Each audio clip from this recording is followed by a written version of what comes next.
Ahojte, v dnešnom videu pokračujeme smerom do Pertu, zastavíme sa po ceste v Lagoon, navštívime Pineapple Desert a celý deň ukončíme na piesočných dunách v Lanceline.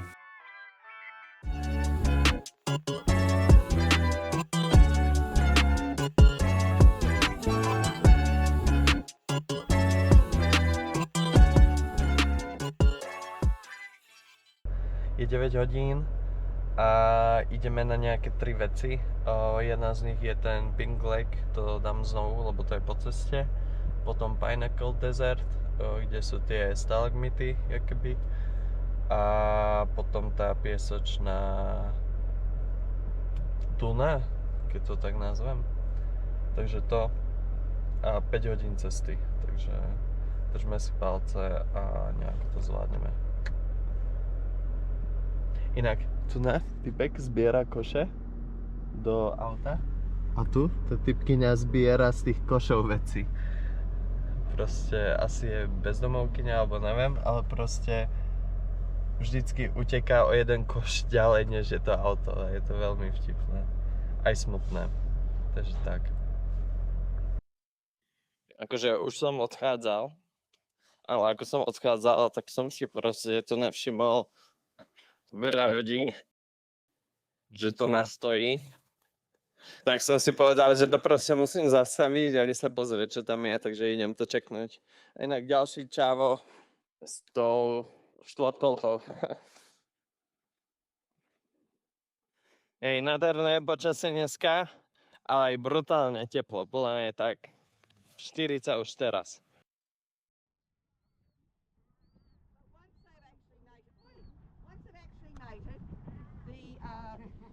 Will lay her first egg after 3 days, and I say first egg, she has the ability to lay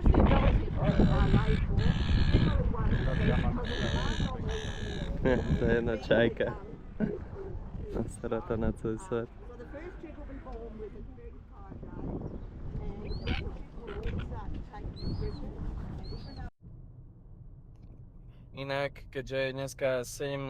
novembra, čiže deň boja za slobodu a demokraciu, tak vďaka tomu, že pracujem v Čechách, tak mám voľno, ale u nás na Slovensku to zrušili, pretože prečo by sme si to pripomínali, že hej.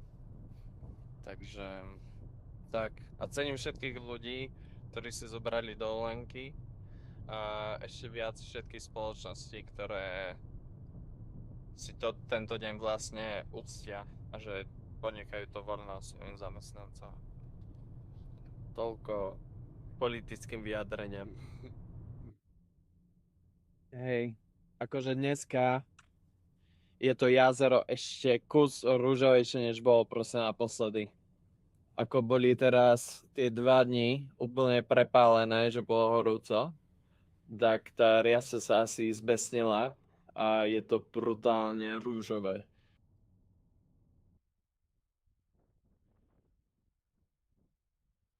Ale čekuj tu rúžov. Proste to je až že tmavé.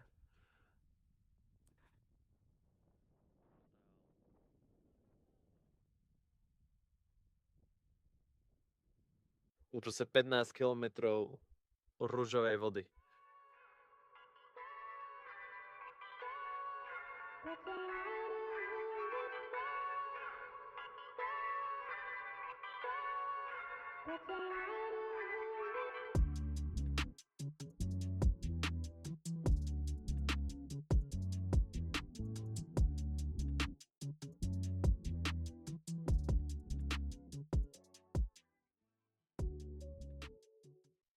Ako asi môžete vidieť okolo mňa, že different place, same shit. Takže muchy tu proste všade. Som dúfal, že tu ich toľko nebude. Vlastne nevíte ani kde sme. Sme teraz na Pineapple Desert a mali by tu byť takéto kamene, ktoré budú vystupovať zo zeme a formovať nejaké útvary a to uvidíte. No, ale taký pretlak much som vôbec nečakal. A otázka, či vám pomôže repelent, tak vôbec. V zásade asi zistujem, že na základe svojich skúseností, že repelent je úplne vyhodené peniaze. Radšej si kúpiť proste tú sieťku alebo ja neviem, nejakú gigantickú sieť meter od seba, aby vás to neotravovalo, že fakt, že nikde. Kalenisko musí mať proste túto osušku cez hlavu. No. Ja tie kamene ešte volám, že je stalagmity. To kvôli tomu, že v jaskyniach je stalagmit, čo rastie zo zeme hore a stalaktit visí. Ako som sa to naučil, je, že stalaktit, tak tam má tit, ako tic, jak cicky a cicky vysia väčšinou. Takže takto si môžete zapamätať aj vy. To rozhodne tých útvarov. A ja idem k tým našim. Potom sa pripojím. Dá sa tu ísť 1,8 km trasa peši, ktorú idem teraz ja. A potom ešte 4 km autom. Takže teoreticky zhodnotím podľa tejto pešej, že ako bude vyzerať v blízku, keď sa budeme krosovať s tou cestou. A na základe toho sa rozhodnem, že či pôjdem tým autom alebo nie. A som vás chcel prerušiť, ale vôbec nemusím, pretože sme tu.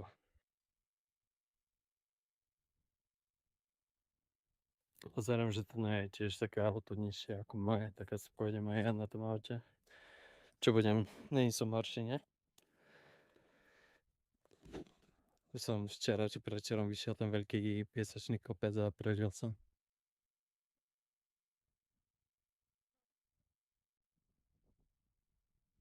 A teraz neviem, kade mám ísť, že kade vedie cesta.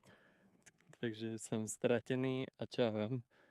Možno nepôjdem ani na tom aute. Tu na čajka sa rozhodla, že ona vonku nejde, že si scháluje zmrzlinu a že k muchám nejde. Nie je to manžel pofotí a dovidenia. Asi aj schválujem.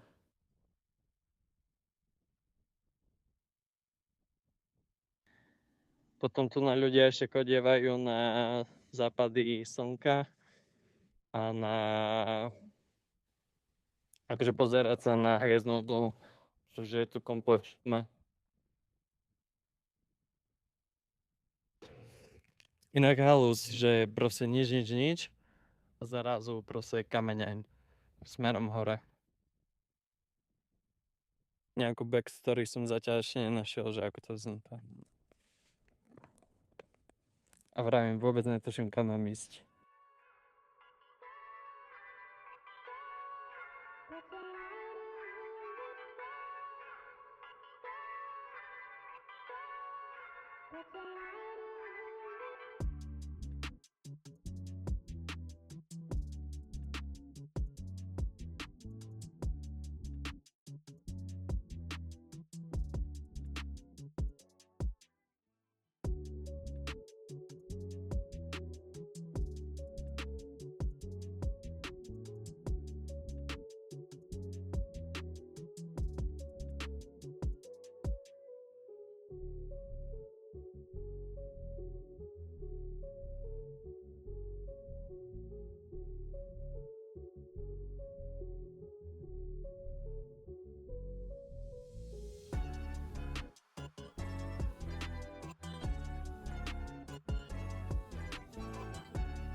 A teraz sa nachádzam niekde v strede. Tam sme niekde prišli a všade okolo nás, celý diameter, sú tieto kamene zo žltého piesku. Ešte ma napadá, že ono sa to volá, že pine nickel, skupina na celé Desert. A že názov je asi kvôli tomu, že to sa snaží približiť akoby pineapple, ako ananásu, že to má také ananásové sfarbenie.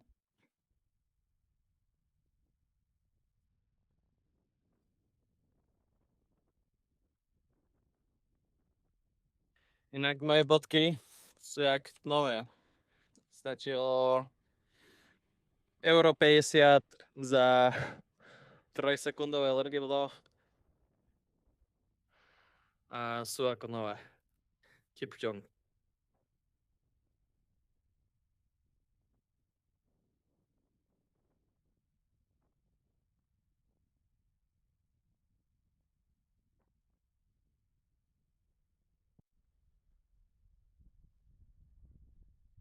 Aby mi nikto nemohol nič povedať, že som lemra lenivá, jak henty všetci v tých autách. Tak prosím pekne, ani tam, jak henty v tých autách. Tak prosím pekne, ja si to idem celé pekne dokráčať.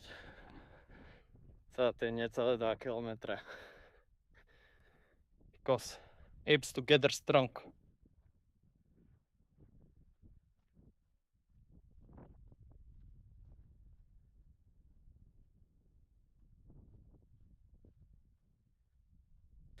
Hej, tu keby je obelisk, ako z Asterixa a Obelixa, tak ten by bol z toho mokrý. Koľko tu nám má Man Hero, tu by mohol hádzať Primano deň čo deň, noc čo noc, aby sa mu to neminulo. No je?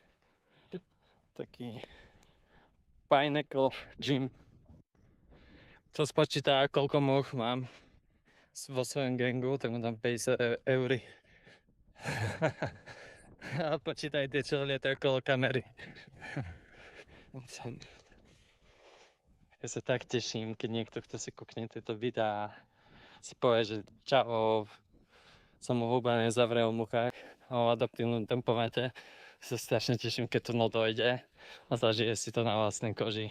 A keby ešte došiel frajer a nekúpil by si túto siečku, tak to by bola, že topka. Čakuj, lifehack, ako sa zbaviť much.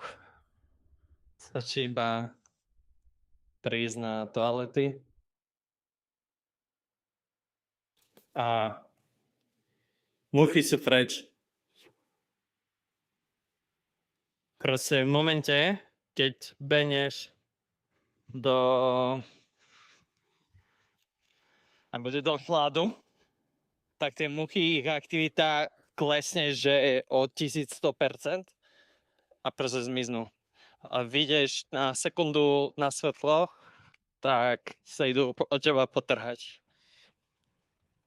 Extrém. Vyzerám, že hrozne, jak keby ma obliali vodou. Strašne som sa dopotil, ešte aj ten opaľovák proste teče po mne. Muchy tu ešte na ňom chytám po aute. Takže... content. No ne? Idem sa previesť. Vyzerám aj jak z bane, keby som došiel. A pôjdeme potom na Lancelin, alebo neviem, jak si to vyslovuje. Píše sa to Lancelin, tak to budem volať Lancelin. Na Lancelin Dunes. A tam sa môžem posunúť boardem. Ale to uvidím. Však chcú odo mňa iba penieži. Tu na za toto $17. Klasika.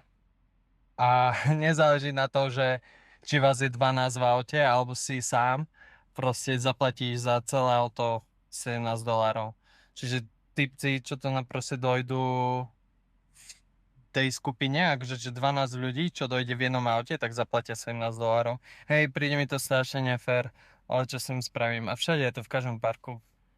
Takže tak, neviem, mne by sa to páčilo, keby to bolo per osoba. A podľa mňa by na tom zarobili aj viacej, hej, vezmi si, že dal by si $3 per osoba a došli by tí 12, tak zaplatia $36. Však zarobia dvakrát toľko, 100% zadarmo. Proste takto sa robí biznis a nie tu na mne, jednotlivcovi, chudákovi. z Oravy. Má oderu o každý cent. Dobre, už neviem vyprávať, idem sa previesť, lebo to slnko mi nerobí dobré na hlavu.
No a cez moje zamazané čelné sklo, tak to nám môžete vidieť aj naľavo, aj napravo, všade vyorené tie nízke kríky.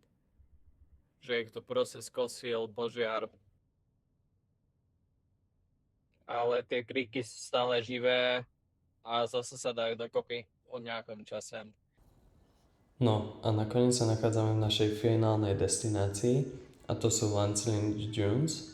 A ako môžete vidieť, tak mohol som si tu napožičať motorky, štvorkolky a snowboardy, ale keďže som došiel na akoby záverečnú, tak oni už všetko mali akože pobalené okrem snowboardov.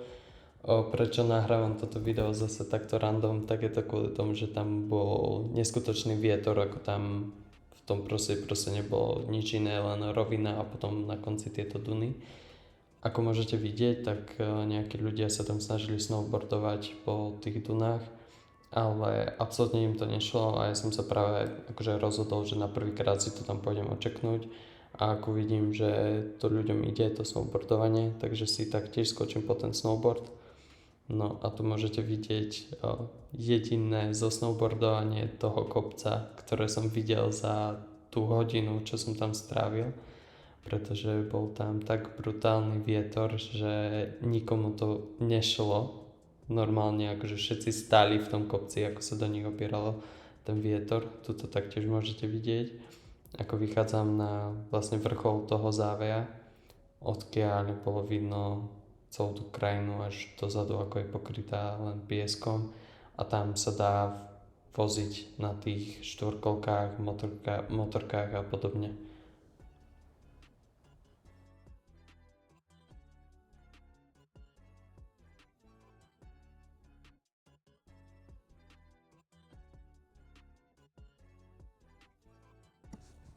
Na tomto zábere som natáčal krajinu do blba a tvoril som sa, že nič, že ja muzikant, že len tak si natáčam duny a toto obrovské pieskovisko. Ale v skutočnosti som len nechcel pôsobiť, že natáčam týchto tu ľudí, ktorých teraz uvidíte, pretože som si ich chcel natočiť, ako sa vlastne spustia dole tým kopcom, ale vidíte, že je tak extrémne brutálny vietor, že im to absolútne nešlo a iba tie čajočky tam proste non-stop padali. A zase som sa natočil, lebo proste aby im to nebolo blbé, ja neviem, tá situácia, že ich natáčam a že im to môže prísť nepríjemné. No ale natočil som si aj ten pád. No a tu na chalanisko sa znovu pokúšal to zísť, ten kopec, ale opäť mu to nešlo. A fun fact bol, že jeden čávo, ktorý sa takto pokúšal zasnowboardovať tú dunu, tak si ešte aj vykrutil kotník, takže ho museli odnášať do nemocnice. Ešte čo som si všimol, keď chceš byť, že gáčo v tejto krajine, tak si kúpiš toto auto, čo má 4 výfuky. Je takto nízko. Tváriš sa na to, že trháš cesty, ale iba sa tváriš. Zvuk to má ako keď naštartuješ studenú kosačku a ešte ju do toho klepe, tak táto klepe a hrkotá hento auto. Ideš 90 po ceste a uholíš tomu bomby, aby si vytiahol tých 110, nie? Aby si išiel proste najrychlejšie ako môžeš ísť v tejto krajine. No ale to auto vôbec akože nezrychluje, to je jak Škodovku, čo sme mali, 1.2, aj tá bola proste rýchlejšia, tá štartová, ja neviem čo je taký chrapuň auto. Ale to auto sa proste nepohybuje, ono iba vydáva zvuk a ono nezrychluje. Ale má zvuk a na to sa tu balia čajky. Takže tak. Keby som v Austrálii a chcem zriešiť názdoročnú čajku, tak si kúpim presne to auto. Na Toyoty sa čajky nelovia v Austrálii. Pritom, aké spoľahlivé auto, že hej.